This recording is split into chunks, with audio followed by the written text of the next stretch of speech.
नारद जी पूछते हैं कि आज व्यास जी महाराज उदास कैसे बैठे हो।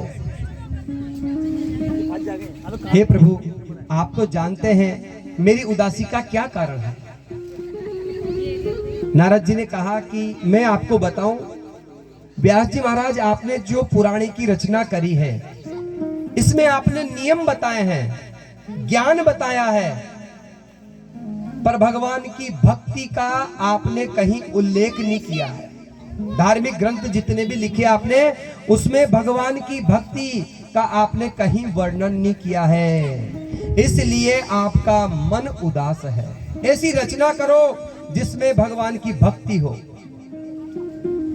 वेदव्यास जी ने हाथ जोड़ करके नारद जी से पूछा कि आपने सन्मार्ग मुझे बताया है, मैं प्रभु कृपा से ऐसा ही भगवान की भक्ति का एक ग्रंथ का अब रचना करूंगा।